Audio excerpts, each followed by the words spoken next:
Hello दोस्तों, मैं अंजलि एक नया वीडियो लेकर आई हूँ। आज का वीडियो बहुत ही डिफरेंट और इंटरेस्टिंग है। आज हम बात करेंगे कि हैरी पॉटर मूवी सीरीज को हमारे दिलों तक पहुँचाने वाले एक्टर्स और एक्ट्रेसेस जिन्होंने बहुत ही अमेजिंग एक्टिंग स्किल से हमारी जिंदगी में खास जगह बनाई है, उन्हें वो रोल कैसे मिले। हैरी पॉटर एक्टर्स ने कई बार बताया है अपने इंटरव्यूज में कि उन्हें सेट पर कितना मजा आया और उनका एक्सपीरियंस कितना अमेजिंग रहा, जो कि 10 साल तक था। और सबसे अलग बात यह है कि इनमें से मैक्सिमम एक्टर्स का सिलेक्शन नॉर्मल ऑडिशन देकर नहीं हुआ था। सबकी एक अलग कहानी रही है। पर इससे पहले कि हम वीडियो शुरू करें, shout out to Gaurav gamer YT from Hufflepuff, all noob bot from Hufflepuff, Vikas Kumar from Hufflepuff, Rit Verse from Gryffindor and Danny Vashisht from Slytherin. Thank you so much Potterheads for becoming the channel member. अगर आप भी channel को support करना चाहते हैं तो नीचे description पर दिए लिंक पर जाकर आप मेंबरशिप ज्वाइन कर सकते हैं, या फिर सब्सक्राइब आइकन के पास डिस्प्ले हो रहे ज्वाइन बटन पर क्लिक करके भी आप मेंबर बन सकते हैं। तो सबसे पहले बात करते हैं हम सबकी फेवरेट लूना लवगुड का रोल करने वाली एक्ट्रेस इवाना लिंच की। इवाना पहली 4 मूवी में नहीं थी, क्योंकि बुक में भी लूना का रोल 5th पार्ट से ही शुरू हुआ था। इवाना हैरी पॉटर सीरीज की बहुत बड़ी फैन थी और 5th मूवी से पहले वो जेके रोलिंग की पेन फ्रेंड भी थी। जेके रोलिंग ने उसकी हेल्प की थी उसके ईटिंग डिसऑर्डर से बाहर निकलने में। इवाना ने जेके रोलिंग को कहा था कि वो तभी कुछ ढंग से खा पाती थी जब वो हैरी पॉटर की बुक्स पढ़ती थी, और तब जेके रोलिंग ने कहा था कि अगर वो अच्छे से खाए पिए तो वो उसे अपनी मूवी में रोल देंगी।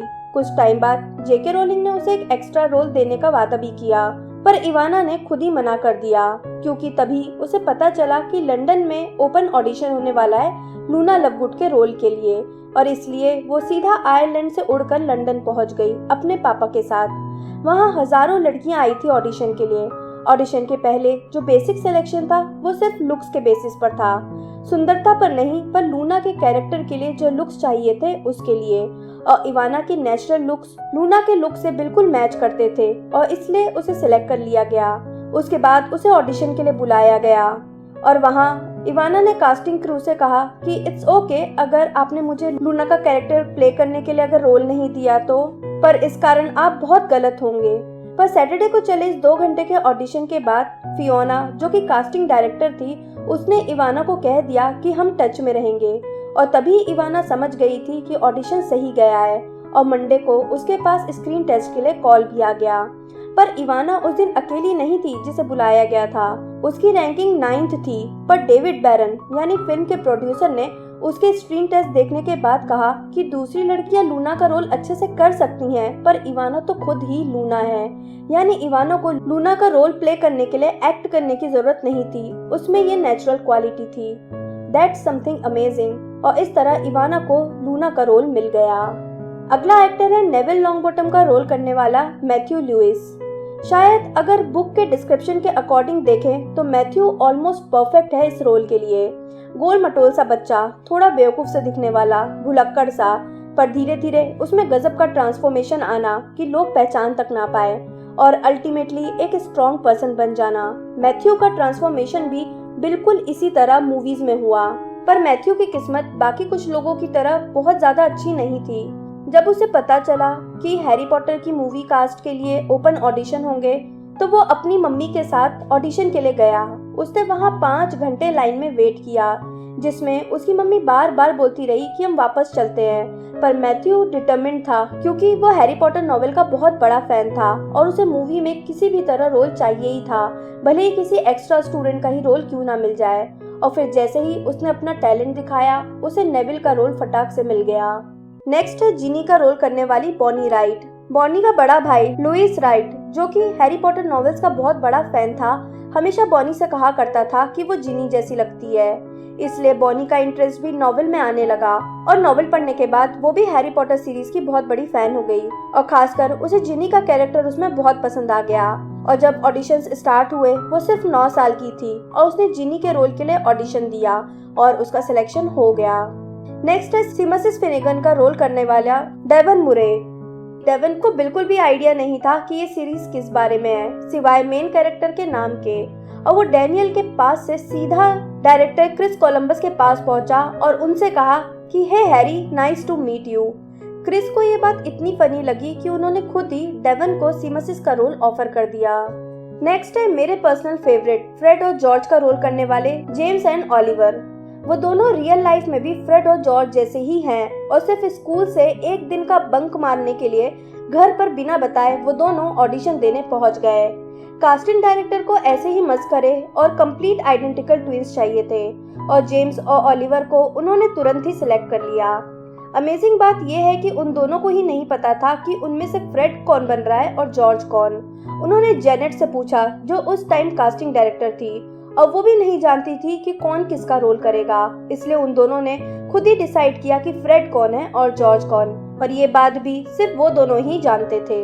नेक्स्ट है टॉम फिल्टन जिसने ड्रेको मैल्फॉय का रोल किया। पर अमेजिंग बात यह है कि टॉम ने इस मूवी में ड्रेको के रोल के लिए ऑडिशन नहीं दिया था। उसने पहले हैरी पॉटर और फिर रॉन वीजली के रोल के लिए ऑडिशन दिया था, पर दोनों ही लीड रोल के लिए उसका सिलेक्शन नहीं हुआ। पर टॉम की किस्मत में इस फ्रेंचाइजी में काम करना लिखा था। इत्तेफाक से एक ऐसी घटना हो गई सेट पर कि उसे ड्रेको का रोल दे दिया गया, और वो ये थी कि टॉम ने कभी हैरी पॉटर नहीं पढ़ी थी, उसे कोई आइडिया ही नहीं था। उसने बस रास्ते में कुछ बच्चों को बुक के बारे में बातें करते सुना था, और जब वो ऑडिशन के लिए गया वो ये प्रिटेंड कर रहा था पूरे टाइम कि वो हैरी पॉटर सीरीज का बहुत ही बड़ा फैन है। और जब प्रोड्यूसर ने उससे पूछा कि उसे बुक के बारे में सबसे अच्छी बात क्या लगती है, तो उसने वही बात चिपका दी जो उसने दूसरे बच्चे को ग्रीन गॉड और गॉब्लिन के बारे में बोलते सुना था। ऑब्वियसली प्रोड्यूसर ने पकड़ लिया कि इसे बुक और स्टोरी का कोई आइडिया नहीं, पर उसकी इस हरकत से वो श्योर हो गए कि टॉम ड्रेको के रोल के लिए बिल्कुल परफेक्ट होगा। इवन टॉम भी बहुत खुश था कि उसे एक काफी इम्पोर्टेंट रोल मिला सीरीज में, और उसने कभी इस बात का कोई गुस्सा या जेलसी नहीं दिखाई डैनियल और रूपर्ट को कि उसे वो रोल नहीं मिले जिसके लिए उसने इनिशियली ऑडिशन दिया था। अगला एक्टर है हैरी पॉटर के बेस्ट फ्रेंड रॉन वीजली का रोल करने वाला रूपर्ट ग्रिंट। रूपर्ट को जब पता चला कि हैरी पॉटर नॉवेल पर मूवी बनने वाली है और ऑडिशंस चल रहे हैं, उसने अपना एक वीडियो बनाकर कास्टिंग क्रू को भेजा, पर उसे उसका कोई रिप्लाई नहीं आया। पर रूपर्ट ने हार नहीं मानी, उसने दोबारा वीडियो भेजा और इस बार क्रू की नजर में वो वीडियो आ गई क्योंकि वो काफी अनयूजुअल ऑडिशन वीडियो था। रूपर्ट ने उसमें रैप करके अपना इंट्रो दिया था और ये भी कहा था कि वो रॉन क्यों होना चाहिए। क्रू को ये वीडियो इतना ज्यादा पसंद आया कि उन्होंने रूपर्ट को इंटरव्यू के लिए बुला लिया और मल्टीपल ऑडिशंस के बाद उसे रॉन वीजली का रोल मिल गया।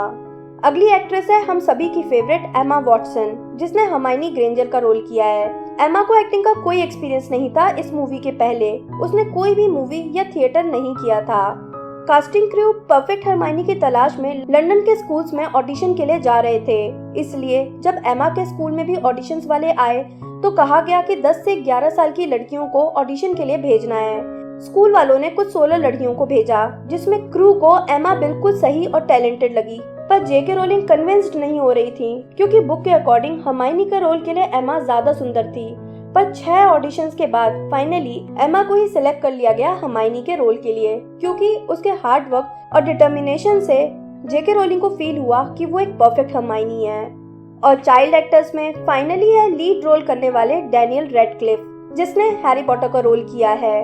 डैनियल के फादर एक फिल्म एजेंट रहे हैं और उन्हें कई मूवी प्रोड्यूसर्स पता थे और उनसे उनकी जान पहचान थी, इसलिए जब 10 से 11 साल के छोटे बच्चे की तलाश की जा रही थी हैरी के रोल के लिए और ऑडिशंस चल रहे थे, मिस्टर रेडक्लिफ ने अपने बेटे को कहा कि वो भी ट्राई कर सकता है, और क्योंकि उनकी जान पहचान थी इसलिए डैनियल को कोई भी ऑडिशन देने से मना नहीं कर सकता था।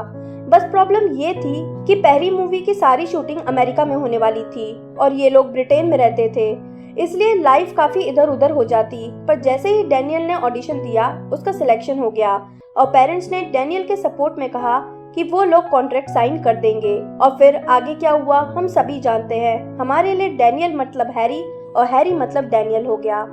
अब नेक्स्ट हम बात करेंगे सीनियर एक्टर्स की, जिसमें सबसे पहले है हेलेना बोनहम कार्टर, जिन्होंने बेllatrix का रोल किया।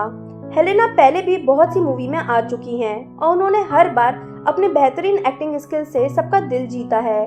मोस्टली तो वो बच्चों की ही फिल्म में आती थी, इसलिए उन्होंने बेllatrix के रोल के लिए ऑडिशन दिया। पर इत्तेफाक की बात यह है कि कास्टिंग डायरेक्टर के लिए वो दूसरी चॉइस थी। उनकी पहली चॉइस हेलेन मैक्रोरी थी बेllatrix के रोल के लिए, और हेलेन ने रोल के लिए साइन भी कर दिया था, पर उसी दौरान वो प्रेग्नेंट हो गई और उन्हें मूवी से अपना नाम हटाना पड़ा और उसके बाद ये रोल हेलेना को दे दिया गया। जो हम सभी जानते हैं कि बेलाट्रिक्स के रोल के लिए हेलेना परफेक्ट थी। हेलेना से बेटर बेलाट्रिक्स हम इमेजिन ही नहीं कर सकते। पर बात यहाँ ही खत्म नहीं होती, क्योंकि हेलेन को रोल प्रॉमिस किया गया था, इसलिए अगले ही पार्ट में उन्हें ड्रेको की माँ नार्सिसा का रोल दिया गया, जो बेलाट्रिक्स की ही बहन थी, जो हम सभी के हिसाब से इस रोल के लिए परफेक्ट साबित हुई। नेक्स्ट है सीरियस ब्लैक का रोल करने वाले गैरी ओल्डमैन, जिन्होंने सीरियस का रोल छोटा होने के बावजूद बहुत ही अच्छे से निभाया। गैरी ने अपने इंटरव्यू में कहा था कि उन्होंने मूवी साइन इसलिए किया क्योंकि उस दौरान वो गरीबी में जी रहे थे और उन्हें पैसों की सख्त जरूरत थी अपना घर चलाने के लिए। उन्हें इस सीरीज की कुछ खास नॉलेज नहीं थी, पर मूवी में काम करने के बाद उन्हें इस सीरीज से प्यार हो गया, जैसा कि हम सभी को।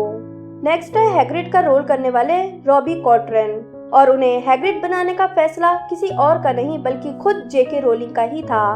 उन्होंने पहले ही कह दिया था कि हैग्रिड के रोल के लिए सबसे परफेक्ट और सही रॉबी ही रहेंगे, जो उनके बुक के कैरेक्टर से बिल्कुल मैच करेगा। इस बारे में कोई शक नहीं कि हैग्रिड के रोल के लिए रॉबी सच में परफेक्ट थे। रॉबी एक बार में ही रेडी हो गए इस रोल के लिए। अगले हैं फर्स्ट और सेकंड मूवी में एल्बस डम्बलडोर का रोल करने वाले रिचर्ड हैरिस। हालांकि रिचर्ड की तबीयत खराब रहती थी और उनकी काफी एज भी थी, इसलिए वो ये रोल नहीं करना चाहते थे और अपनी ओल्ड एज में आराम करना चाहते थे।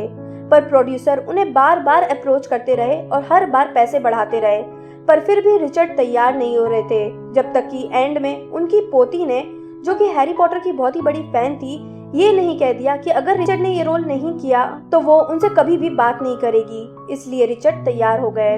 अगले हैं रॉल्फ फाइन्स, जिन्होंने वोल्डेमॉर्ट का रोल किया। हालांकि वो खुद ही इस रोल को लेकर श्योर नहीं थे।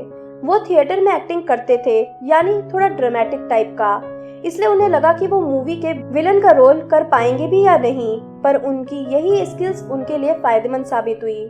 वोल्डेमॉर्ट के रोल के लिए एक अलग ही ड्रामेटिक इफेक्ट दिया रैल्फ ने और बेस्ट वोल्डेमॉर्ट साबित हुए। एक फन फैक्ट ये भी है कि रैल्फ के ही भतीजे फाइन स्टिफिन ने 11 साल वाले टॉम रिडल का रोल किया था, क्योंकि उसकी शक्ल रैल्फ से काफी मिलती जुलती थी। And finally last but not the least, Elon Rickman, जिन्होंने सेवरस स्नेप के कैरेक्टर में जान डाल दी। पर क्या आप जानते हैं कि वो प्रोड्यूसर्स की पहली चॉइस नहीं थे स्नेप के लिए? ये रोल पहले टिम रॉथ को ऑफर किया गया था और उन्होंने हाँ भी कर दी थी, पर फिर उन्होंने मना कर दिया क्योंकि उन्हें प्लेनेट ऑफ एप मूवी में मेन रोल मिल गया था और फिर ये रोल एलन को दिया गया, जो कि हम सभी के हिसाब से एक परफेक्ट चॉइस साबित हुए। तो दोस्तों, ये थे वो एक्टर्स जिन्होंने हैरी पॉटर सीरीज में काम किया और उन्हें ये रोल कैसे मिला। इनमें से किसकी ऑडिशन स्टोरी आपकी फेवरेट थी, मुझे नीचे कमेंट बॉक्स में बताएं। वीडियो को लाइक और शेयर करना बिल्कुल ना भूलें। मैं जल्दी ही नए वीडियो के साथ वापस आऊंगी। तब तक के लिए बाय बाय।